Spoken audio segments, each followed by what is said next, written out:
Muito bom dia, prezados irmãos.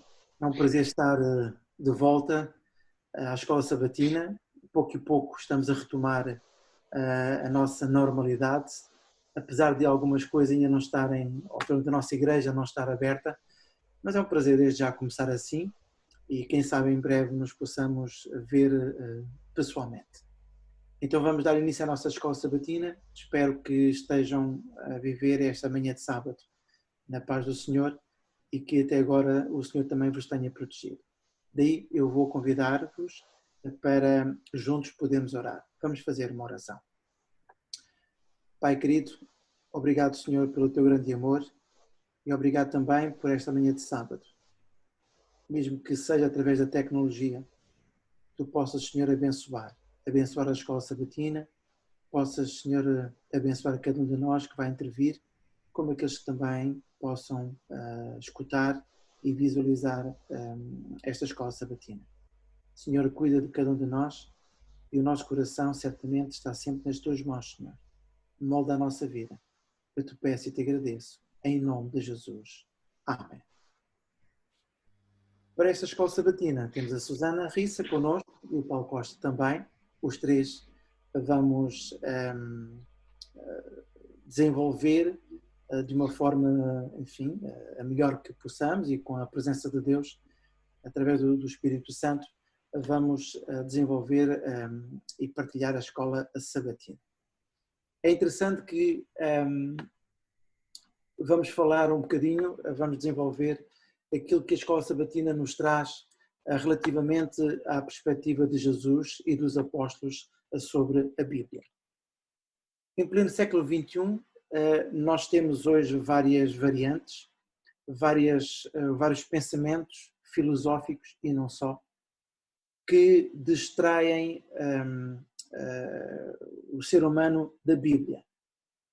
Existem muitas pessoas que acham que a Bíblia é arcaica, não tem mais validade em pleno século XXI.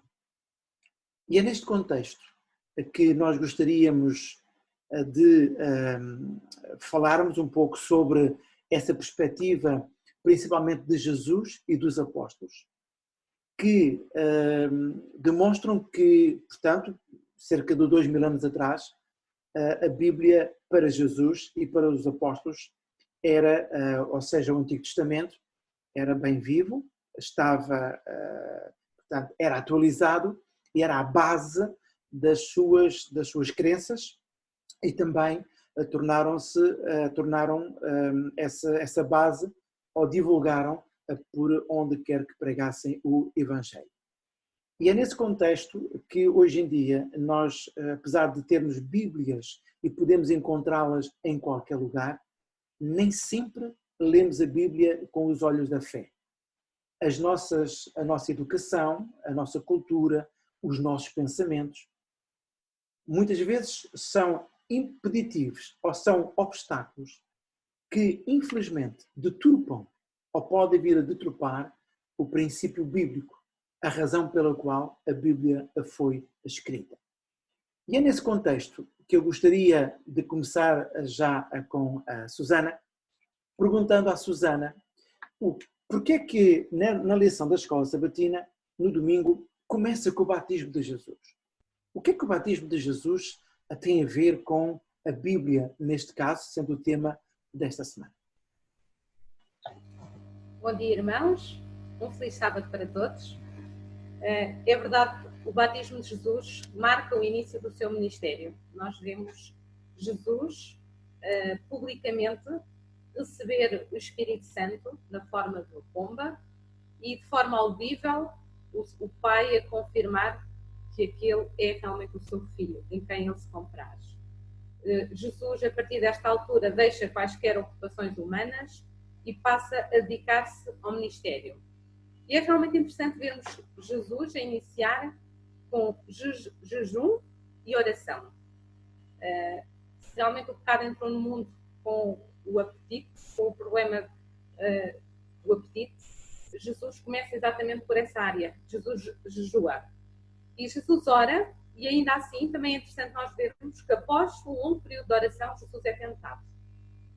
E isto também é algo que nos deve dizer alguma coisa. Apesar da muita oração, da sua ligação com o Pai, Jesus foi tentado.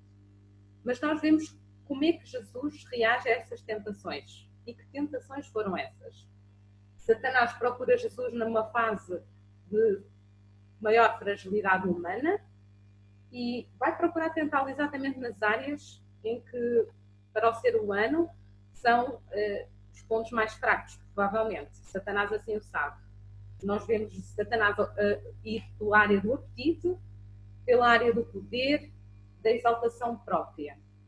E como é que Jesus reage? Jesus, conhecendo as Escrituras, vemos Jesus a pôr agora todo o seu conhecimento em prática. A importância que ele dava às Escrituras revela-se na prática. Ele vê as Escrituras como sendo realmente a palavra de Deus. E ele submete-se nestes momentos à palavra de Deus. Ele reage defendendo-se com o que está escrito. Isto deve também ser um exemplo para nós. Como é que nós reagimos perante as dificuldades, perante as tentações? Temos realmente na nossa mente mensagens, decoramos nós textos bíblicos que nos possam fazer valer nestas situações de dificuldade? Se Jesus sentiu essa necessidade, se foi essa a sua arma, a sua defesa, também deve ser um exemplo para nós. A Bíblia era realmente o padrão para Jesus e deve ser também para nós, para as nossas crenças. E se Jesus confiava na palavra de Deus, nós também devemos confiar. É interessante que Jesus, ao dar as respostas ao inimigo, Jesus foi precisamente referir textos que já existiam. Muitas vezes pensamos que Jesus disse tudo de novo no Novo Testamento, mas Jesus baseava-se e baseou-se muito no Antigo Testamento. Por exemplo, no livro de Deuteronômio, não é? Nós encontramos estas frases, a forma de dizer, como Jesus disse, por isso é que ele dizia, estava escrito. Nessa resposta, Susana, qual era o valor do que estava escrito para Jesus? Era pouco, mais ou menos, ou muito? Era a palavra de Deus. E ele sabia que deveria depender de Deus. Se essa era a palavra do Pai, então valia tudo. Mas, por exemplo, muitas vezes nós damos, mesmo a nós próprios hoje em dia, muitas vezes a ler um texto e, por exemplo, bom, eu penso que, eu acho que.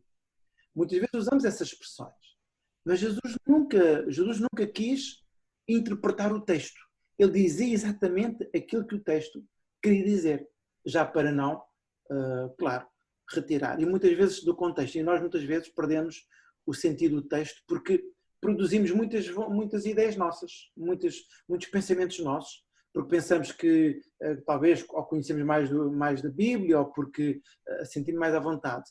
Mas muitas vezes esses pensamentos que nós preferimos enfraquecem o próprio poder que a palavra tem.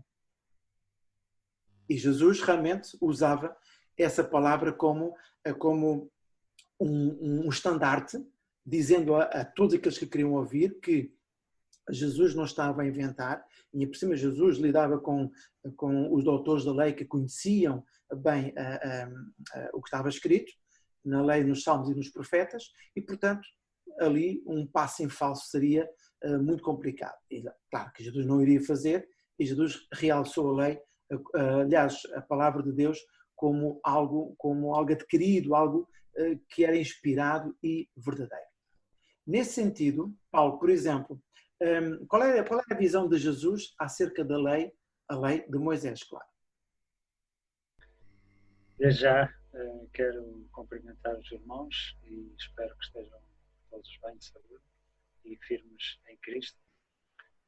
Gostava de referir que hoje em dia há realmente algumas interpretações erradas da palavra de Deus.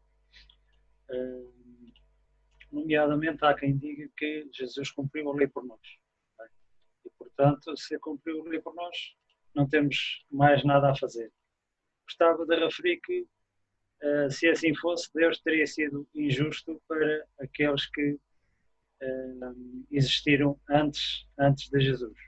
Não faria sentido os que existiram antes de Jesus terem que seguir a lei dos 10 mandamentos, e para nós que estamos pós a vinda de Jesus a esta terra, termos que, por assim dizer, podermos fazer quase que a nossa própria vontade, porque Jesus tinha cumprido a lei por nós. Ele, portanto, em Mateus 5,17, e gostava que pudéssemos abrir a nossa palavra nesse texto, ele refere-se à lei de Deus de uma forma muito interessante. E diz-nos então o seguinte, Mateus capítulo 5, verso 17, já, portanto, antevendo os pensamentos naquela altura, não é? E possivelmente ao longo das épocas, ele diz: não penseis que vim destruir a lei ou os profetas. Portanto, referindo-se à lei, claro, dos 10 mandamentos, e também aos profetas, a todo o Antigo Testamento que já tinha sido escrito, portanto, até àquele tempo, naquele momento. Portanto, ele não veio para destruir-nos, pelo contrário, não é? Ele veio para cumprir e mostrar realmente e ser um ensino para nós, um exemplo, não é? De que a lei é para cumprir e, portanto, deixam-nos esse bom exemplo. Mas Jesus, por exemplo, ao usar essa expressão, a lei e os profetas, Jesus, no fundo, estava-se a referir a quê? Jesus estaria-se a referir, portanto, à lei dos 10 mandamentos e também, portanto, ao Antigo Testamento. Ou seja, claro, e também um pouco à forma como o Antigo Testamento estava organizado, não é? Porque são os salmos, são os profetas maiores, profetas menores, portanto, os livros também, o Pentateuco, os 5 primeiros livros de Moisés, e tudo isso Jesus foi buscar aquilo que para o judeu naquela altura era muito conhecido, era muito mais fácil de reconhecer a forma como Jesus tratava a Bíblia. Jesus exaltou a organização da Bíblia. Jesus mencionou que aquilo que estava escrito era verdadeiro. Portanto, de forma alguma, ele colocou o que quer que seja fora desse contexto da palavra de Deus. E é nesse sentido que nós encontramos aqui, portanto, a visão de Jesus acerca da lei, acerca da lei, encontramos completamente Jesus a realçar e a demonstrar a importância da lei. De forma alguma, como o Paulo mencionou, não é? Em Mateus 5,17, não cuideis que eu vim abrogar, vim destruir ou vim anular, mas sim de uma forma a exaltar tudo aquilo que o Antigo Testamento fazia. E claro, Jesus não teria, aliás, queria que o seu povo escutasse e que Jesus, ao falar, se tornasse, naquilo que ele dizia, conhecedor de tudo aquilo que estava à sua volta, porque se Jesus falasse em coisas que ninguém conhecia, seria muito complicado. Assim, Jesus não, de forma alguma, anulou a lei, como muitas vezes hoje em dia encontramos religiões, encontramos pessoas a dizer que Jesus veio para anular. Portanto, se Jesus viesse para anular, porque é que ele diz que vinha cumprir? Porque é que Jesus teria o interesse em manter os princípios de Deus, não é? Os 10 mandamentos e toda a importância que tinha os 10 mandamentos. É interessante que a irmã White, portanto, na parábola de Jesus, página 39 e 40, ela diz que Cristo apontava às Escrituras como de autoridade inquestionável. E devemos fazer o mesmo. A Bíblia deve ser apresentada como a palavra de Deus infinito, como o termo de toda a polémica e o fundamento de toda a fé. Portanto, nós também não devemos ter qualquer receio de mencionar a palavra de Deus, muito menos a lei e os profetas. Susana, voltamos. No Paulo, não sei se terminou o comentário, Paulo. Eu gostava de dizer que devemos realmente conhecer as Escrituras e não sermos como os escribas e como os fariseus, portanto, que falavam, conheciam, mas na realidade não faziam. Não é? Nós devemos ter uma postura diferente, devemos, assim que vamos assimilando as Escrituras para nós próprios, pedindo a Deus forças e coragem para colocá-lo em prática nas nossas vidas. Muito bem. Susana, como é que Jesus usou as Escrituras para ensinar os discípulos a mensagem do Evangelho? E mesmo no seguimento daquilo que o Paulo disse, a importância de não apenas conhecer aquilo que está escrito, mas compreender e pôr em prática. E realmente os discípulos ouviam bastante Jesus falar da palavra de Deus, daquilo que estava escrito, das profecias, mas vemos que com a morte de Jesus eles ficaram realmente confusos, desanimados, e é aqui que Jesus surge, por exemplo, no episódio do Caminho de Emaús, a falar-lhes, a necessitar de usar o próprio Evangelho para os ensinar, para eles perceberem o porquê de Jesus ter morrido, de ele ter ressuscitado.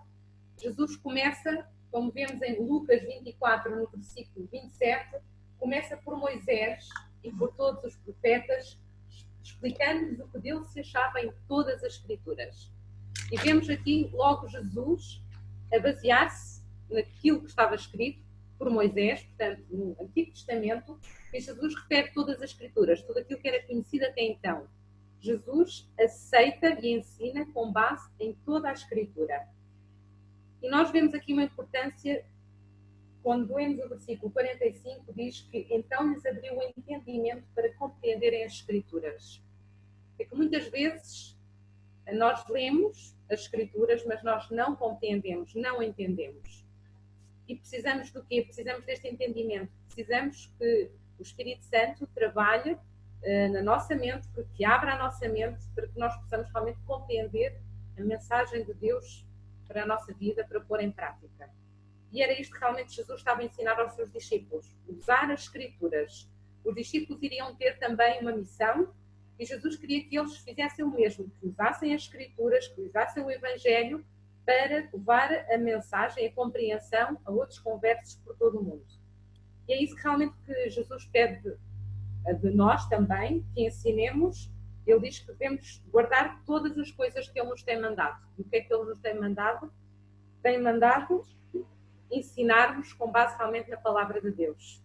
Ide, ensinai, e se Jesus deu este exemplo, deve ser realmente esta também a base para o nosso ensino, para com os outros e para a nossa vida. Muito bem. Jesus teve o cuidado de, naquele episódio, como a Susana mencionou, no Caminho de Emaús, Jesus teve o cuidado de explicar os acontecimentos à luz das Escrituras. O que isso é bastante interessante, não é? Porque nós, quando lemos a Bíblia tem um objetivo, tem um contexto.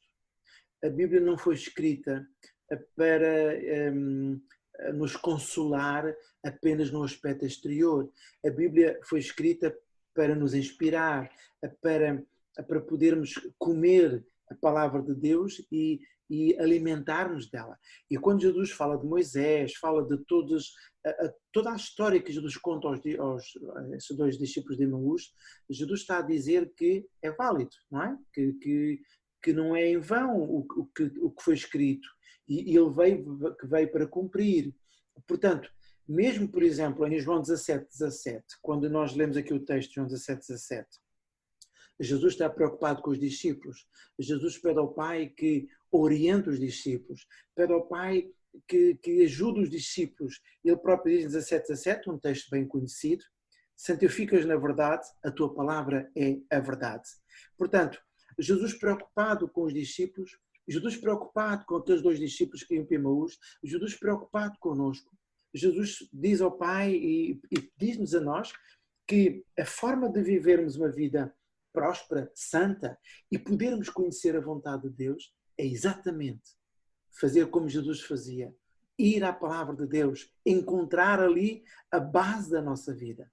E não divagar, não eu penso que todos nós queremos interpretar, talvez tentar encontrar a nossa própria razão e às vezes passamos longos minutos ou horas a discutir, mas a Bíblia já está escrita. A Bíblia é para nos falar a verdade, a Bíblia é para nos santificar, a Bíblia é para nos guiar à verdade que é Jesus Cristo. E isso era a função, como você referiu, de Jesus com os apóstolos, poder direcioná-los, orientá-los para que eles também pudessem ter esse conhecimento. E mais tarde, claro, nós vamos ver o resultado daquilo que aconteceu, os apóstolos que foram à própria Bíblia, que foram buscar ou mencionar partes da Bíblia para também dizer a todo o mundo, e a nós hoje inclusive, que eles próprios também acreditavam e seguiam o mesmo exemplo, as mesmas expressões, os mesmos hábitos, o mesmo objetivo de Jesus, que era ir à palavra de Deus, buscar a sua base para colocá-la na prática, no seu dia a dia. Portanto, é aqui que nós encontramos essa tal, o Jesus ter usado as Escrituras para incentivar os discípulos a pregar o Evangelho, a anunciar também as boas novas. Paulo, voltamos a si também neste momento. Jesus e a origem da história da Bíblia e a história da Bíblia. O que é que nós podemos acrescentar ainda mais? Bom, Jesus mostra que realmente a origem, portanto, encontra-se em Deus. Não é? E nós se formos, portanto, ao Antigo Testamento, temos várias referências. Eu estou aqui a ler, por exemplo, Êxodo 17:14, diz: o Senhor inspirou Moisés e disse-lhe: escreve isto. Depois, em Êxodo 34:27, disse mais o Senhor a Moisés: escreve estas palavras. Portanto, e tem uma série de textos em que nós podemos nos debruçar sobre isso e ver que realmente é Deus que está interessado em revelar e em colocar, portanto, as Escrituras em andamento. É Ele que inspira e que manda, portanto, o profeta escrever. Vemos então que a origem da Bíblia encontra-se em Deus e, portanto, ela contém uma autoridade suprema, não é um livro qualquer, não é? Para todos os aspectos da nossa vida, da vida do ser humano. Vê-se também que Deus trabalhou, portanto, ao longo da história para revelar a sua vontade à humanidade através da Bíblia. E podemos ver também alguns exemplos que, agora passando um pouco para a parte da história da Bíblia, em que Jesus também nomeia certas passagens, certos acontecimentos. Nós estudamos, portanto, que em Mateus 12, 3 e 4, Jesus fala sobre Davi, não é? Quando teve que comer dos pães da proposição. Depois fala também em Marcos, que no princípio Deus fez, portanto, Deus no princípio fez macho e fêmea. Ele não diz a Bíblia conta, ou a Bíblia diz, ou a Bíblia relata, mas ele começa logo por dizer que Deus fez, Deus agiu e Deus concluiu, portanto, alguma coisa. Ele fala também sobre Elias, portanto, a história de Elias, portanto, aquilo que se passou com a viúva de Sarepta.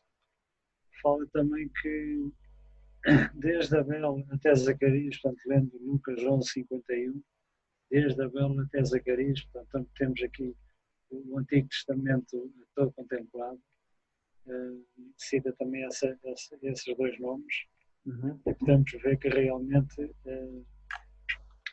numa outra última passagem, que é em Mateus 24:38, onde Jesus, acerca dos eventos finais dos últimos tempos, também alerta que seriam como os dias de Noé.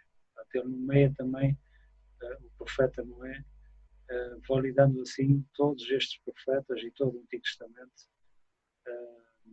para com aqueles que estavam no seu tempo e que eram os seus contemporâneos. Mas, por exemplo, no texto que nos apareceu na lição de Mateus capítulo 19, em relação, eu estou aqui a ler o texto em que diz: tendo concluído estas palavras, portanto, Mateus capítulo 19, Jesus saiu da Galileia e se dirigiu para o território da Judeia, além do Jordão. Seguiram-no grandes multidões e curou-as ali. Então, vieram a ele os fariseus para testá-lo e perguntaram-lhe: é lícito ao homem repudiar sua mulher por qualquer motivo? E Jesus, portanto, eles vêm à procura de saber se Jesus, o que é que ele dizia, porque eles conheciam bem a lei, eles conheciam, mas eles vêm tentar ou testar o conhecimento de Jesus. O que é que o Paulo acha quando Jesus vai citar o Antigo Testamento, não é? E realmente, quando ele diz, não leste que no princípio criou o Deus, fez macho e fêmea, que importância, porque é que Jesus vai buscar essas expressões e esse texto para dar resposta a esses dirigentes fariseus que vieram até ele? Bom, nós sabemos que eles naquele tempo repudiavam as mulheres não só por falta uma palavra.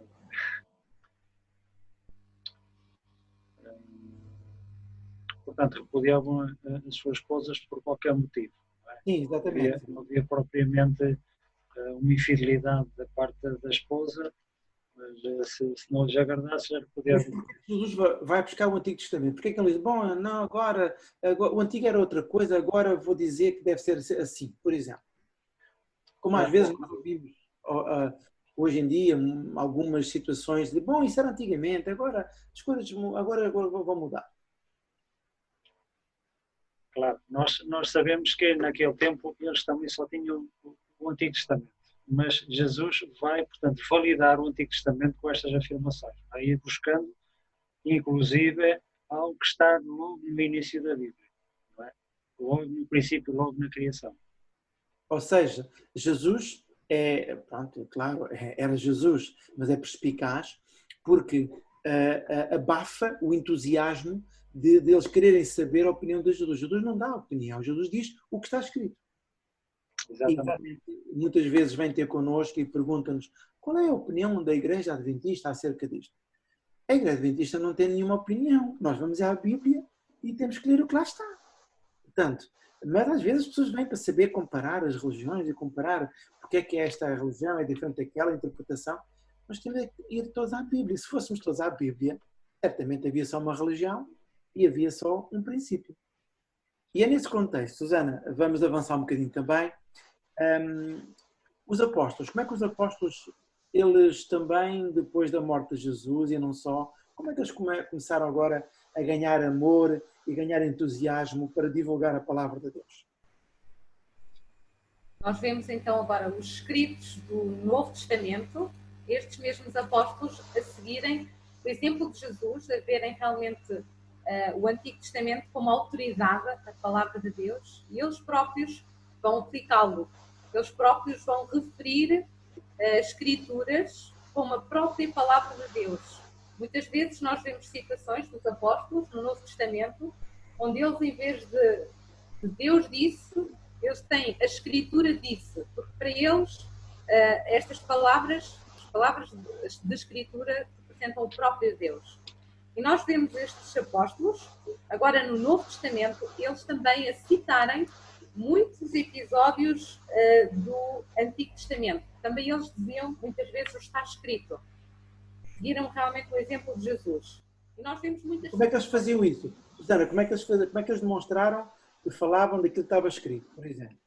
Aplicavam em situações concretas. Por exemplo, Paulo refere a importância das Escrituras para ensinar, para redarguir. Portanto, eles reforçam a importância da palavra de Deus em situações práticas da vida.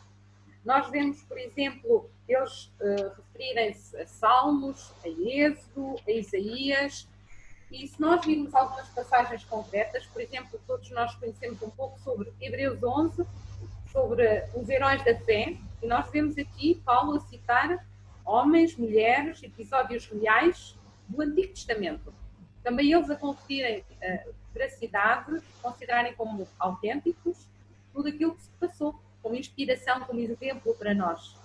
Da mesma forma, nós vemos, por exemplo, Mateus a iniciar a genealogia de Jesus, referindo, obviamente, homens e mulheres que viveram no Antigo Testamento, começando por Abraão. Portanto, também eles vão apoiar os seus escritos no Antigo Testamento, tanto Jesus como os apóstolos. Por isso é importante para todos nós vermos que também o Antigo Testamento é a palavra de Deus, não apenas o Novo Testamento. Ambos se baseiam da palavra do mesmo Deus para cada um de nós. Ou seja, os apóstolos foram na mesma linha de Jesus, não é? Apesar de eles terem escrito o Novo Testamento, claro, mas o Novo Testamento, e como você mencionou, está recheado de alusões, de textos alusivos ao Antigo Testamento. Para quem, que resposta você diria? Eu sei que não vem na lição, mas eu penso que é fácil. Que resposta nós podemos dizer às pessoas que muitas vezes nos fazem a pergunta que com a morte de Jesus parece que todo o Antigo Testamento acabou? Não é? Porque Jesus veio e morreu e agora estamos numa nova dispensação e agora o Antigo Testamento acabou. Mas que resposta nós podemos dar a quem nos fizer essa observação? Nós vemos, se Jesus surgiu posteriormente e sentiu a importância das Escrituras para a sua vida, para pôr em prática, então ela também deve ser importante para nós hoje. Jesus veio cumprir, Jesus veio viver na prática, pôr em prática esse conhecimento das Escrituras. E se realmente nós temos estado a estudar que as Escrituras se devem estudar um pouco aqui, um pouco ali, nós não vemos nenhuma contradição entre aquilo que nos ensina o Antigo Testamento e o Novo Testamento. Nós vemos sim a palavra de Deus sempre presente em circunstâncias e alturas que o povo de Deus assim necessitou. E toda a informação é proveitosa para nós. Nós podemos aprender com os exemplos do passado e devemos aprender. O Novo Testamento não traz uma luz nova, traz-nos realmente o conhecimento daquilo que Jesus viveu nesta terra e toda a mensagem que ele nos trouxe. Mas não invalida a importância da mensagem do Antigo Testamento para cada um de nós. Ou seja, não sei se o Paulo quer dar alguma observação também em relação a esta questão. Paulo, quer dizer alguma coisa? Eu gostava de dizer como está escrito. A própria palavra de Deus diz que toda ela é divinamente inspirada. Claro. Divinamente inspirada. Se realmente o Antigo Testamento não fosse necessário, mesmo depois da morte de Jesus, não havia mais nenhuma referência. Sim, exatamente. Ou seja, os Evangelhos foram escritos após a morte de Cristo. Se o Antigo Testamento tivesse cessado com Jesus, eles não... Está bem, podem dizer assim, mas eles usaram o Antigo Testamento para justificar Jesus. É verdade, porque se eu retirar o Antigo Testamento, eu não vou compreender porque é que Jesus veio à Terra. Eu preciso do Antigo Testamento para compreender todo o plano da salvação.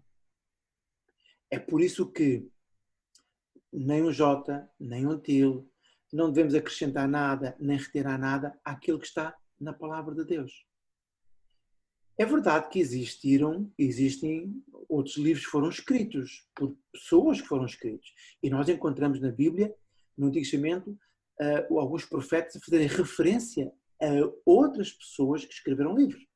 Mas não foram inspirados. Eram livros que eram escritos, crónicas, possivelmente, história, mas não eram inspirados. É por isso que quando há pouco a Susana mencionou, chegamos à segunda carta de Paulo a Timóteo, onde diz que toda a Escritura é divinamente inspirada, quer dizer que aquilo que nós temos na nossa mão não é a palavra humana, não é uma palavra de homens falhos como nós, mas eles foram inspirados, foram trabalhados e todas as suas palavras, claro que eles diziam, escreveram com a sua ideia, mas não se desviaram do objetivo principal. E nem escreveram aquilo que eles queriam. Daí a inspiração do Espírito Santo estar por detrás de toda a Escritura, como se estivesse a ampará-la para que não descambasse e não fosse exagero por um lado, nem omitisse a verdade por outro. É nesse sentido que nós encontramos. Não é? Encontramos aqui o trabalho, aliás, a alusão de mais de 2.000 passagens no Novo Testamento, mais de 2.000 passagens do Antigo Testamento. Encontramos, ou seja, os apóstolos continuaram a dar a continuidade, desculpe a redundância, mas deram a continuidade ao que estava escrito no Antigo Testamento. Logo, deram a sua importância. logo justificaram as suas respostas. Logo, nós não podemos hoje abolir o Antigo Testamento e ficar só com o Novo Testamento. Mas sim, a Bíblia é toda inspirada, divinamente inspirada. Portanto, creio que não devemos apagar nem retirar um pouco que seja da palavra de Deus. E como há pouco disse, Mateus foi escrever uma genealogia de Jesus, teve que ir à Bíblia, teve que ir à Torá, teve que ir ao Antigo Testamento, senão ele não sabia, para buscar tudo aquilo que falava sobre a presença de Jesus. Agora, temos só 5 minutos para terminar, não vem no trimestral. Agora vou fazer perguntas soltas também, para concluir. Hoje a nossa igreja, a Igreja Adventista, o que é que precisa? No vosso entendimento, dentro do nosso tema, claro. O que é que precisa hoje os membros da Igreja Adventista do 7º dia? O que é que precisa? Paulo, pode começar se quiser, ou Susana? Primeiras senhoras. Nós precisamos realmente nos voltarmos para a palavra de Deus e de vermos não como realmente um livro para termos conhecimento, mas um livro para a nossa vida prática. Precisamos realmente do Espírito Santo para nos dar o entendimento para conseguirmos em cada aspecto da nossa vida pôr em prática esta informação que Deus deixou para cada um de nós. Não nos basta apenas conhecer a Bíblia, Satanás também conhece. Precisamos de cada vez mais pôr em prática isso com o Espírito Santo na nossa vida. Muito bem. Paulo, quer dizer alguma coisa também nesse sentido? Que nos tempos que decorrem hoje, nós temos que realmente fazer quase que um esforço por manter a nossa devoção ao nosso Deus. Porque são tempos realmente... Parece que um dia que passa em 2 horas, quase. São tempos muito rápidos. Temos sempre muito a fazer e é um desafio para todos nós hoje sermos cristãos e realmente dedicarmos tempo a Deus. Claro que se colocarmos Deus em primeiro lugar, o resto poderá vir a seguir e haverá tempo para tudo. Os tempos que se seguem não são tempos de brincadeira, por assim dizer. Não é? São tempos em que é preciso ter 3 ou 4 coisas importantes. Uma delas é a coragem, outra é a firmeza, outra é o conhecimento de Deus. Não é? E isso é importante, nós temos experiências com Deus diariamente. Não é? Levar um dia de cada vez com Deus e termos experiências com Deus, portanto, esse conhecimento de Deus e conhecermos também a sua palavra. Não é? Um dia todos nós vamos ser tentados, não é? Vamos ser postos à prova. Quem sabe amanhã ou amanhã, não sabemos quais serão os dias em que vamos ser tentados e postos à prova. E então, se estivermos firmados e tivermos uma comunhão com Cristo diariamente, poderemos responder como Jesus está escrito. Mas Paulo, muito bem, mas vejam, eu gostava de ler aqui uma passagem da irmã White, que ela diz o seguinte, portanto, nos Sinais dos Tempos, 27 de março de 1884, ela escreveu: os homens se consideram mais sábios do que a palavra de Deus. Mais sábios até mesmo que o próprio Deus. Em vez de firmar os seus pés no fundamento inabalável e por tudo à prova da palavra do Senhor, eles provam essa palavra pelas suas próprias ideias de ciência e natureza. E se essa palavra não concorda com as suas ideias científicas, então ela é descartada como indigna de crédito. É interessante que nós encontramos não só adventistas, como também outros cristãos, que todos eles dizem, como eu gostava de ter mais tempo para ler a palavra de Deus. Eu não preciso ter tempo para ler a palavra de Deus.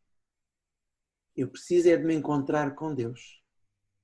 Porque quando me encontro com Deus, eu tenho tempo. Quando eu me quero encontrar com a palavra de Deus, ler a palavra de Deus, não. Não, porque é como se fosse um repelente. Repela, afasta. Agora, se eu quiser orar, como há pouco a Susana no início mencionou, Jesus batizou-se, Jesus orou, Jesus fez jejum e agora ele demonstrou e aplicou a palavra de Deus. Se eu quero ter tempo para ler a Bíblia, eu acho que não é correto fazer isso. Eu tenho tempo é para estar com Deus. Porque a palavra de Deus é divinamente inspirada. E é uma coisa que me causa assim um bocadinho de tristeza. Como é que eu posso e quero ser cristão se eu não tenho tempo para estar com Deus? A palavra de Deus revela-nos o plano de Deus para cada um de nós. Infelizmente nós não temos mais tempo, temos que terminar. O tempo está a chegar ao fim. Agradeço à Susana, ao Paulo, por terem feito companhia e também espero que os irmãos lá em casa, e não só, possam ter encontrado um pouco de alento ao ver um pouco da sua igreja aqui, mas também uma exortação para continuarem a estudar a palavra de Deus. Que Deus nos abençoe e abençoe a todos nós. Vou pedir à Susana que faça uma breve oração para terminar. Querido e maravilhoso Pai, obrigada, Senhor, porque no teu amor tu deixaste a tua palavra, deixaste, Senhor, a tua vontade para as nossas vidas. Pedido, Pai, que tu nos ajudes a submeter-nos ao teu Santo Espírito, que nos ajudes a procurarmos ter um encontro diário contigo, Senhor. Realmente a tua palavra nos transforma e nos prepara para quando tu voltares, Senhor. Ajuda-nos a aceitá-la cada dia pela fé, pormos de parte toda a razão humana, Senhor, e submetermos tal como Jesus fez e aplicarmos o que está escrito às nossas vidas, Senhor. Que tu possas ser a autoridade, que a tua palavra possa realmente produzir efeito na nossa vida. Pedimos a tua bênção para a tua igreja, em nome de Jesus. Amém. Amém.